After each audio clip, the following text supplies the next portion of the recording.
अस्सलाम वालेकुम students, welcome back to Genius Coaching Centre. आज हम पढ़ेंगे physical state of matter chapter number 5 का एक इम्पोर्टेंट टॉपिक। अक्सर शॉर्ट क्वेश्चन लॉन्ग क्वेश्चन में आ जाता है कि define gaseous state according to kinetic molecular theory या प्रॉपर्टीज ऑफ गैसियस स्टेट जो है क्वेश्चन आते हैं पेपर के अंदर, या व्हाट इज डिफ्यूजन, तो वो यहाँ पे सीखेंगे इंशाल्लाह। आइए सीखते हैं what is gaseous state, define कैसे करेंगे। It is the state of matter which has no definite shape and volume is called matter का एक ऐसा स्टेट जिसका कोई खास शेप भी नहीं हो और उसका कोई वॉल्यूम भी कोई फिक्स नहीं हो, तो उसको हम गैसियस स्टेट कहते हैं। लिक्विड कौन सा है जिसका वॉल्यूम तो फिक्स है लेकिन शेप जो है उसका फिक्स नहीं है, डेफिनेट नहीं है।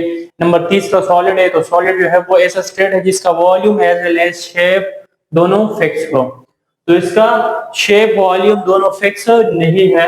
फिर इसके बाद kinetic molecular theory, important question आ सकता है शॉर्ट क्वेश्चन में, presented by Rudolf Clausius in 1957, scientist का नाम है। इसके बाद इसके मेन पोस्टुलेट आप लोग से अक्सर यही पूछते हैं कि काइनेटिक मॉलिक्यूलर थ्योरी के मुताबिक गैस जो है उसको एक्सप्लेन कर ले, या लिक्विड को या सॉलिड को, तो वन बाय वन करेंगे। आज के लिए हमारे पास कौन सा गैस है। काइनेटिक मॉलिक्यूलर थ्योरी के मुताबिक इसके जो है मेन पोस्टुलेट, इंपॉर्टेंट पॉइंट जो है आप लोग के पेपर में आ सकते हैं। तो पहला पार्टिकल साइज, तो उन्होंने बताया था कि gas consist very small particle, मतलब उसके जो एटम्स है गैस के या जो मॉलिक्यूल है, पार्टिकल में ना इसमें एटम या मॉलिक्यूल दोनों कवर हो जाते हैं। एटम का एग्जांपल क्या है, हीलियम है और नियॉन है, आर्गन वगैरह। मॉलिक्यूल के मतलब एग्जांपल जो है कौन सा, H2S है। काफी सारे गैसेस हमारे पास, नाइट्रोजन गैस, ऑक्सीजन गैस और मुख्तलिफ गैसेस है। तो वो जो गैसेस के जो पार्टिकल है ना वो इंतहाई छोटे छोटे हैं according to kinetic molecular theory. Number दूसरा मोशन, तो उसके जो मोशन है ना आप लोग लिखेंगे कि फ्रीली मोशन करते हैं। वो गैस के पार्टिकल वाइब्रेशन भी करते हैं, रोटेशन भी करते हैं और ट्रांसलेशन, तीनों किस्म के वो मोशन करते हैं। वो इंडिपेंडेंट, मतलब एक दूसरे के ऊपर डिपेंड नहीं करते, आजादाना तौर पर वो हरकत में होते हैं। Particle of the gas are in constant and continuous motion, मुसलसल मोशन जो है वो करते हैं। इसके बाद स्पेसिस हो, तो ऐसा फॉर एग्जांपल ये कोई सिलेंडर है हमारे पास हो, तो ये एक गैस का मॉलिक्यूल है, तो दूसरा जो है गैस का मॉलिक्यूल यहाँ पे है, तीसरा मॉलिक्यूल यहाँ पे। तो गैस का जो साइज है वो बहुत छोटा है as compare to empty spaces. Gas के जो उनके पार्टिकल का जो साइज है ना वो इंतहाई स्मॉल है as compare to empty spaces between them. और नंबर तीसरा, चौथा कोलिजन, वो किस तरह कोलिजन करते हैं। कोलिजन एक है इलास्टिक, दूसरा इनइलास्टिक।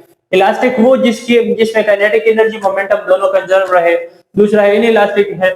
तो गैस मॉलिक्यूल का जो कोलिजन है ना वो कौन से, particle of the gas undergoes elastic collision. इसमें मतलब कि एनर्जी जो है वो कंजर्व रहती है, उसमें कोई चेंज कोलिजन से पहले,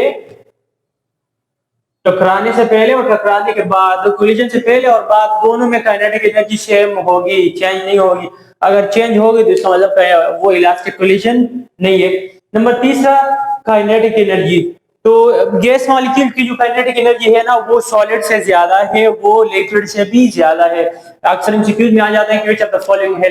तो गैस के मॉलिक्यूल सबसे फास्ट मोशन करते हैं और उसमें इंटरमॉलिक्यूलर फोर्सेस सबसे वीकर, मैंने मेंशन नहीं किया, आप लोग मेंशन करेंगे।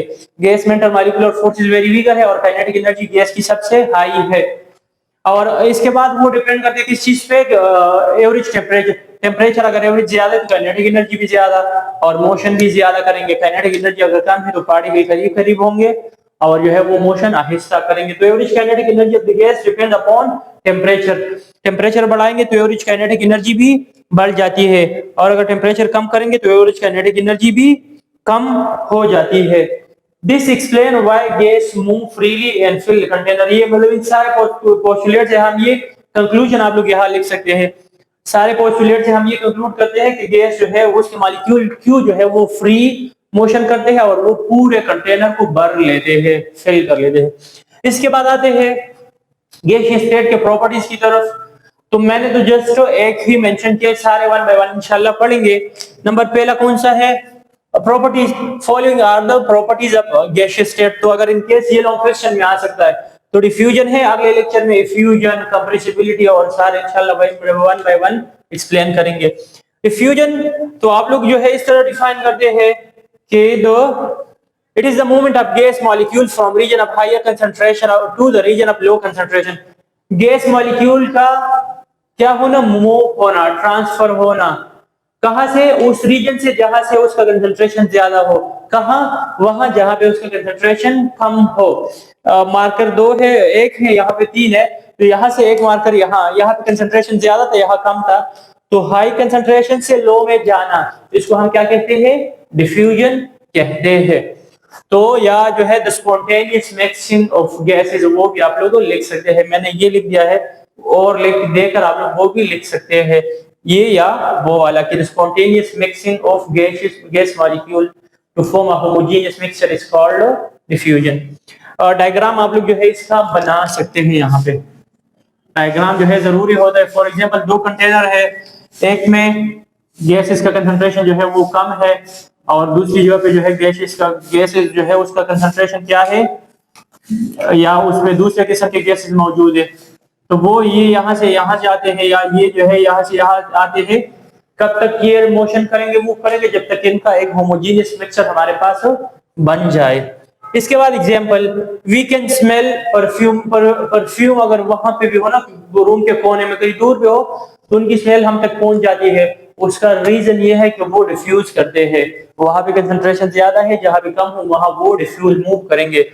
Flower can spread it fragrance, flower जो है अपने खुशबू को फैलाते हैं बिकॉज ऑफ डिफ्यूजन, या कोई गार्बेज है, कोई और चीज, उसकी जो बदबू है वो पहुंच जाती है एक जगह से दूसरी जगह बिकॉज ऑफ डिफ्यूजन। तो एमसीक्यूज में अक्सर ये पूछ लेते हैं, तो आप लोगों को पता होना चाहिए which of the following is example of diffusion, या डिफ्यूजन का कौन सा एग्जांपल है, या ये जो है कि spreading of fragrance of rose is because of तो डिफ्यूजन आप लोग सेलेक्ट करेंगे। अब डिफ्यूजन के रेट पे, इसके मोशन पे कौन कौन से फैक्टर, अवामिल असरअंदाज होते हैं। तो पहला फैक्टर कौन सा है, टेम्परेचर है।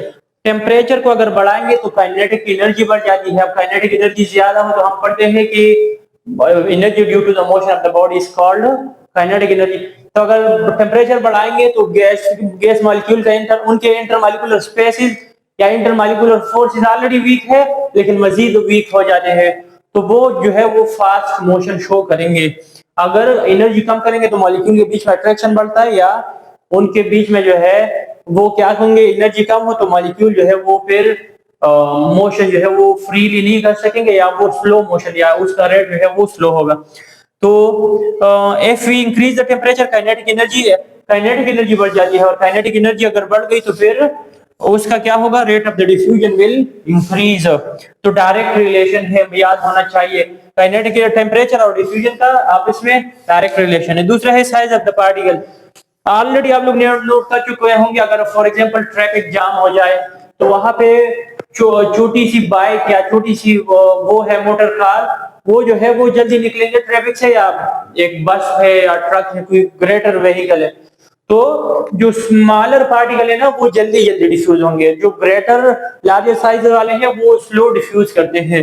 तो पार्टिकल ऑफ द साइज के साथ इनवर्स रिलेशन है, पार्टिकल का साइज ज्यादा तो rate of diffusion will be slow, तो रेट ये रिलेशन भी याद रख लिया, और greater the size slower will be the rate of the diffusion. मतलब कि हाइड्रोजन का साइज स्मॉलर है तो वो जल्दी डिफ्यूज करेंगे as compare to sulphur dioxide या कार्बन डाइऑक्साइड, क्योंकि उनका साइज ग्रेटर है। फिर कितने टाइम जो है वो क्या करेंगे कि कौन कितना जो है रेट जो है या कंपैरिजन में, वो जो है अक्सर आप लोग के एमसीक्यूज में आ जाते हैं कि हीलियम गैस है और दूसरा कौन सा है, सल्फर डाइऑक्साइड गैस है या कोई और गैस है, इसमें जो है कौन सा फास्ट मोशन करेगा या कितना टाइम जो है हीलियम वो फास्टर मोशन शो करेगा। हीलियम का मास हमारे पास में 4 है, और उसका अंडर द रूट लेंगे, सल्फर डाइऑक्साइड का मास है 64 है, सल्फर का 32 है और ऑक्सीजन का 16 है, तो 62 32 प्लस 32 तो 64 आ जाएगा।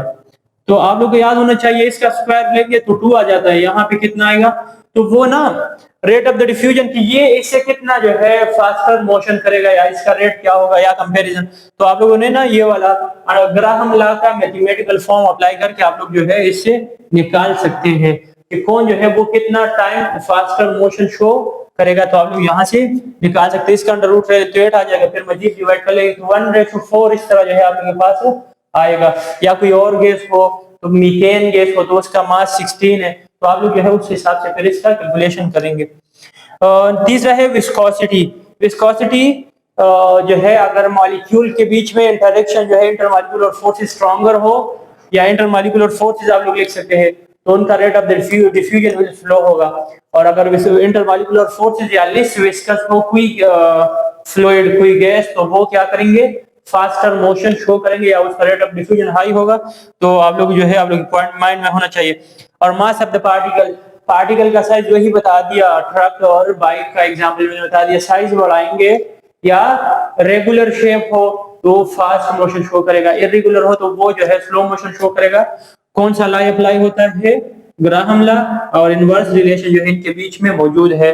तो इंशाल्लाह पढ़ेंगे इसके बाद इफ्यूजन और मजीद इंशाल्लाह पढ़ेंगे। अगर कोई मुश्किल हुआ या यहाँ पे अगर मुश्किल हुआ ना टेट में भी आ जाते तो आप लोग लाजमी पूछ ले, कमेंट सेक्शन में लाजमी बताइएगा। अल्लाह हाफिज।